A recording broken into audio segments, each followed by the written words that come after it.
Derek, wait, is it true you're getting married? Are you really going to be getting married this soon? Oh, Billy? Wow, it's been a while. Come on, don't dodge it. Is it seriously true that you're getting married? Yeah, it's true. Wait, did you hear it from my mom or something? Totally, I heard it from your mom. She told me that you came by to introduce your fiancé the day I was out of town. I was on a trip. Ah, that explains it. I did think it was weird not seeing you around that day. And she said you're starting to plan the wedding soon, too. Is that also right? Yeah, kind of. We haven't nailed down the details yet, but we're hoping to do it before the end of the year. Still a lot of planning that needs to go into it on our end and the family's end. Wow, okay then. Well, in that case, you have to spend at least $100,000 on the wedding, okay? Huh? Wait, what? $100,000 minimum. Come on, custom-made wedding dress, non-negotiable. At least 5 outfit changes throughout the day. The food, you have to go with the highest tier menu the venue offers. As for the entertainment, make it unforgettable. Hire a professional comedian, or better yet, bring in a full-on performance troupe. And don't even think about skimping on the wedding favors. Oh, and of course you're inviting at least 300 guests.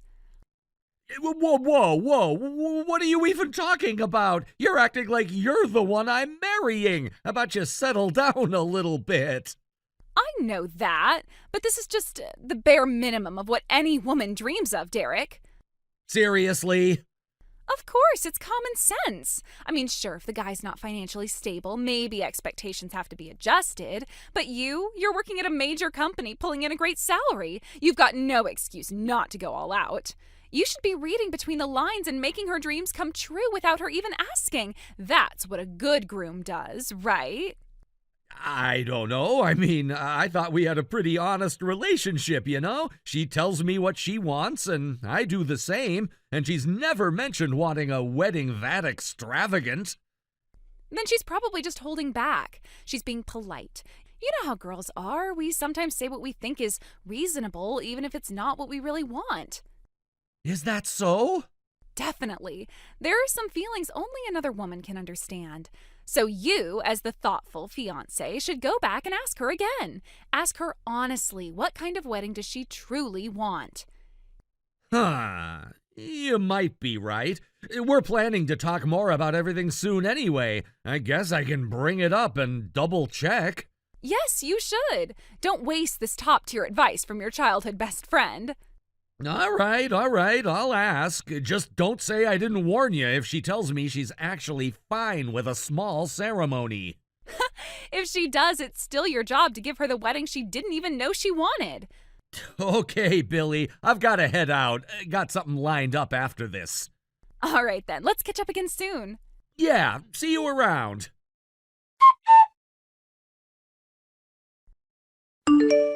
Allie. Hey. Hello? Don't ignore me. I don't care how long it's been. Slow replies are not acceptable. Allie! Oh, hey, Billy. Sorry, I didn't see your message right away. Ugh, you're so slow. Seriously. I had my phone buried in the bottom of my bag. I don't need excuses. Just answer me. Is it true? You're getting married? What? Don't give me that what. I already know, so don't play dumb. Just tell me the truth. Yes or no? Yeah, I am. We're planning to get married by the end of the year. Great. Then you need to tell your fiancé this. The wedding needs to cost at least $100,000. Got it? Wait, what? Why? Don't question me. Just do it because I said so. You're a boring, plain little introvert, so don't you dare go against the queen of introverts, me. That's not fair. And honestly, what does my wedding have to do with you? Excuse me? You're seriously telling me you're not inviting me to the ceremony? I never said that. But we're planning a small wedding, just close family and a few good friends. Unacceptable. Unacceptable?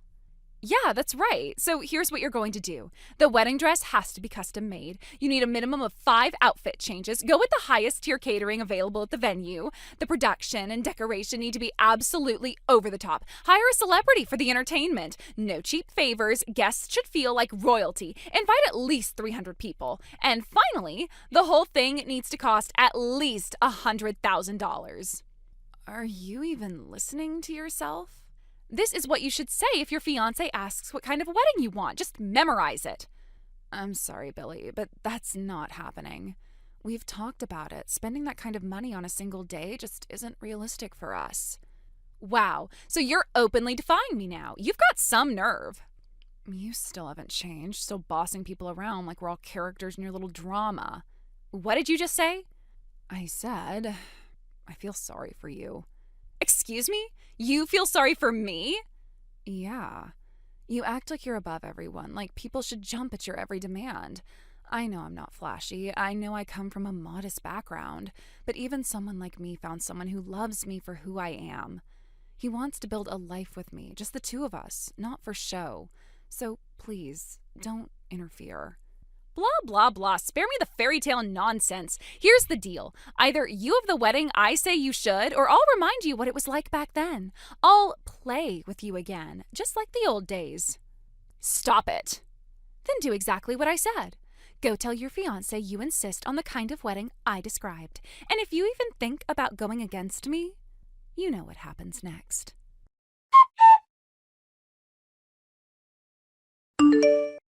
Derek, this is bad. Your bride has canceled the wedding. Huh? I was so excited about the wedding I couldn't sleep and arrived at the venue early, but there's a huge commotion because the bride hasn't shown up. I've been trying to call her, but she won't pick up. I see. So I went to her apartment to check, and the neighbors said they saw her get into a car with some guy. Apparently it was either her ex-boyfriend or some guy she's been cheating with. It seems like she ran off with him. It's a total mess here. Haven't you heard from the venue yet? No. Seriously, you should just dump that cheating woman. Anyway, Derek, I have to tell you something. I have actually had feelings for you this whole time. What? I know it's not the right timing to confess like this. It's kind of underhanded, but I can't just leave you like this, all hurt and abandoned, so let me be your bride instead. Huh?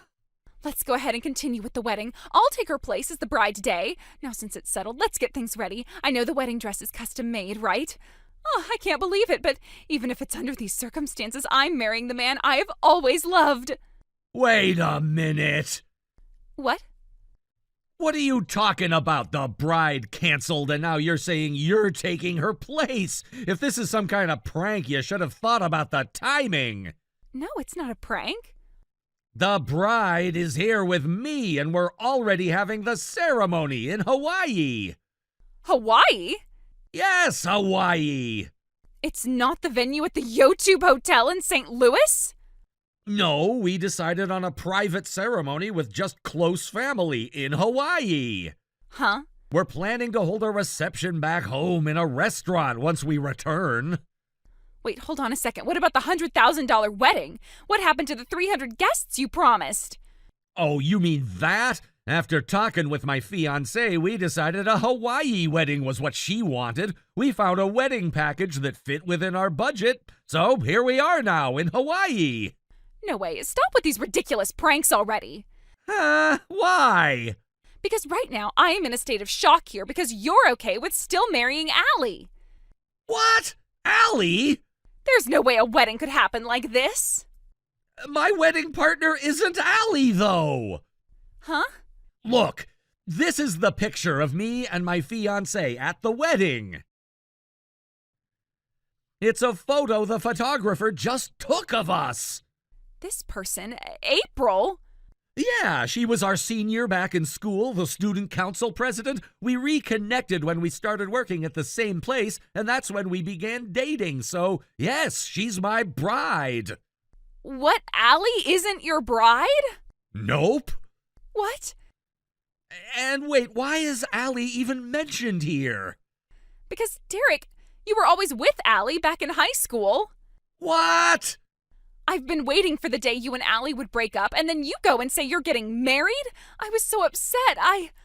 No, Allie and I were just in the same club. I was the president and she was the vice president. We spent a lot of time together because of that. Besides, didn't Allie have a boyfriend in college at that time? What?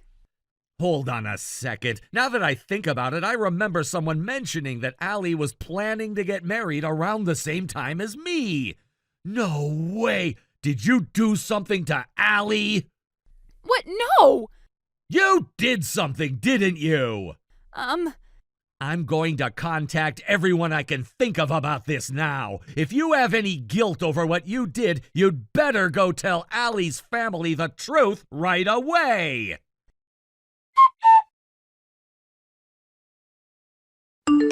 Derek, please help me. What is it? I don't know what to do. I just got served. They're making me pay damages, and I have to cover the cancellation fees for the wedding, too. They're saying I owe $40,000. I can't pay that, Derek. I really can't. What am I supposed to do? You're supposed to pay it. What? You brought this on yourself. You charged ahead without checking anything, let your assumptions drive your actions, and look what happened. You thought you knew everything. You didn't even stop to ask anyone. And on top of that, you were planning to hijack the whole wedding from the start, weren't you? You tried to force your fantasy on me and Allie, talking about some $200,000 wedding with 300 guests, pushing your dream onto our lives? Come on, you were never a victim. You're the villain in this whole thing. But I didn't mean... Don't give me that. I was in Hawaii, remember? I couldn't be there. I couldn't stop you directly. All I could do was reach out to people once I realized something was off. And you know what I found out? Allie was dragged out of her home early that morning. No one else was home. Everyone had gone out. She was locked in a storage shed until almost noon. She couldn't even scream for help.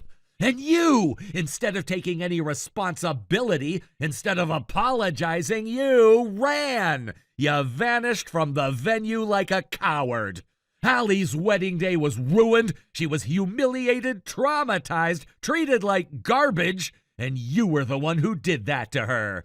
So if all you have to do now is pay $40,000, honestly, you're getting off easy. But I don't have that kind of money. That's an insane amount. Then I guess you'd better start preparing for the police to get involved. The police? Yeah, what you did to Allie, it's not some little mishap. It's serious. You detained her, you physically removed her from her home and locked her up. That's criminal no matter how you want to frame it. You're blowing this way out of proportion. She's fine now, right? I heard you're planning a second ceremony later, so it's all okay in the end, isn't it? You seriously don't get it, do you? The fact that you're still using words like blowing it out of proportion tells me everything I need to know. Derek, please, I didn't mean to hurt anyone. I just wanted to marry you, that's all. If that's what you wanted, then you could have just told me, honestly, like a normal person, not this. Not drugging up some fantasy, not sabotaging someone else's wedding to slot yourself in as the bride. And let me make one thing very clear. Even if you'd confessed in some sweet, normal way, there's no universe, not even a twisted alternate one, where I'd want to be with someone like you. Derek, please.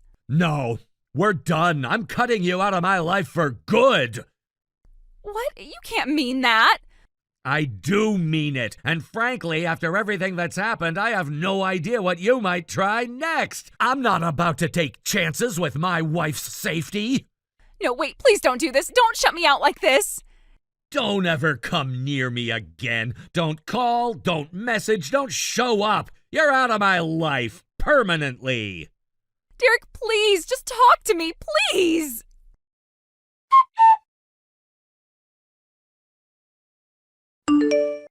I didn't hear the full details at first, and when I finally did, it came through the usual channels. My mother. She had a way of knowing everything, somehow connecting the dots even when the story seemed fragmented. But hearing it from her didn't make it any easier to process. In fact, it only made the reality of what had happened more jarring.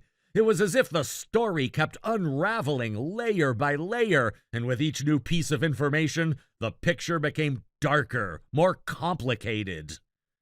Billy, as my mother explained, had fought fiercely against paying the $40,000. But it wasn't just a simple refusal. It was a drawn-out battle of resistance, of digging her heels in, trying to avoid what was inevitable. She was trying to evade responsibility at every turn, hoping that if she ignored the problem long enough, it would disappear.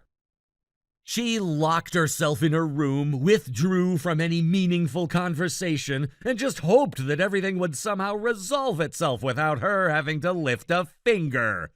But things don't work like that. The world doesn't bend to our will, no matter how hard we try to avoid it.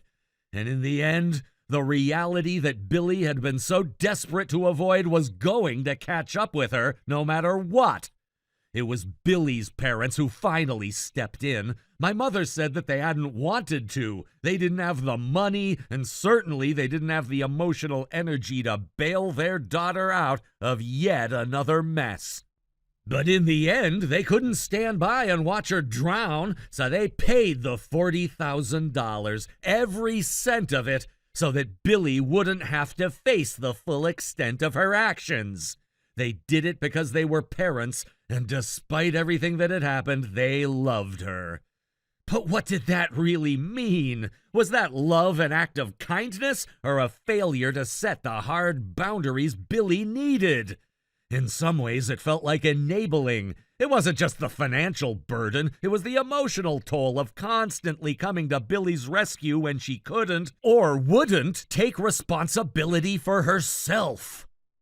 Of course, the payment didn't mark the end of the story, not by a long shot. As my mother explained, Billy couldn't bear the way the neighbors looked at her after that. There were whispers, of course, there always are.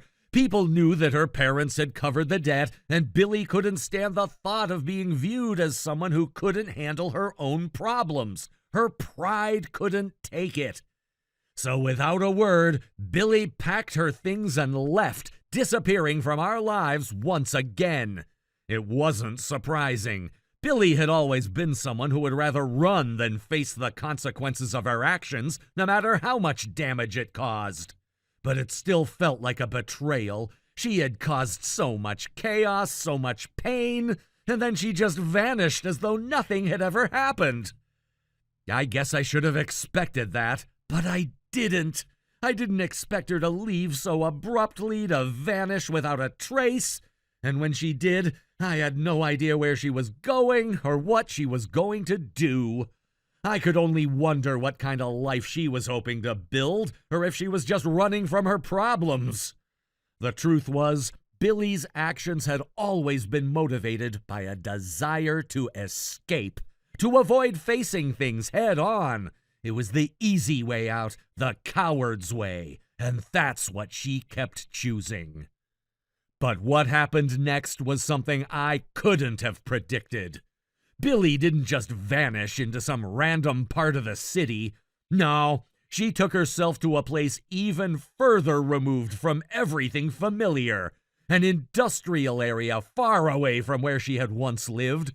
Billy had gone to work in a factory. Not just any factory, but a place with a reputation. It was a factory that had long struggled with staffing issues, a place where the working conditions were borderline abusive, the kind of place people went to when they were desperate, when they had no other options left. And Billy, it seemed, was desperate. The factory she found herself in wasn't just any run-of-the-mill workplace. It was one of those blacklist factories, the kind that seemed to attract people in dire situations, those who had nowhere else to turn. The working conditions were dreadful, the hours were long, the pay was pitiful, and the environment was grueling. But that wasn't even the worst part. No, the worst part was the fact that Billy had been hired as a live-in worker. A live-in worker wasn't someone who just worked long shifts and then went home at the end of the day. No, Billy was expected to live in the factory, to be on call at all times. It was a dehumanizing situation. She was effectively a slave to the place, living and breathing the factory's demands day and night. The whole thing felt like a trap, a cycle that would never end. There was no freedom, no space for her to just be a person again. She wasn't allowed any of the basic human dignity that should come with a job. Her entire existence had been reduced to this monotonous, exhausting routine. She worked, she slept, and she woke up to work again. That was her life now. As my mother told me the details, it was hard not to feel a sense of disbelief. Billy had always been someone who took things for granted, someone who never had to truly struggle. She had the luxury of comfort, of choices, and yet she had thrown it all away.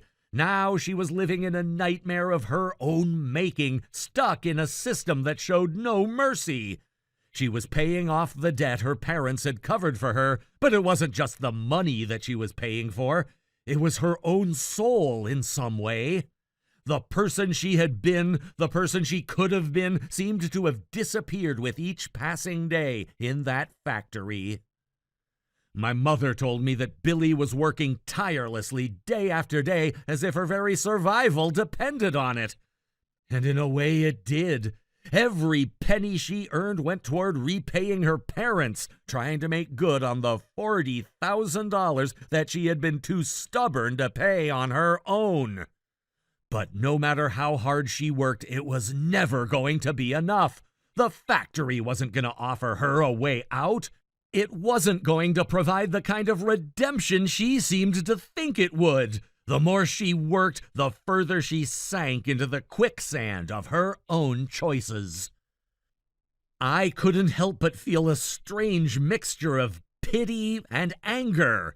Pity because Billy had clearly made a huge mistake, and now she was paying the price in the hardest way imaginable.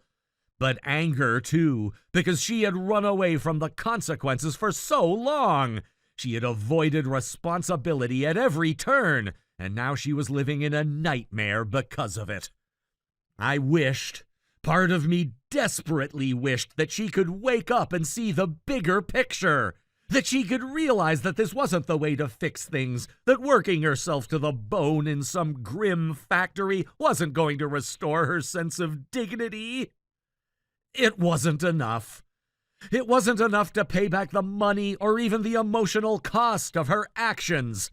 There was something deeper she needed to confront, something that couldn't be solved by simply throwing herself into work. But at the same time, I wondered if Billy was even capable of seeing that.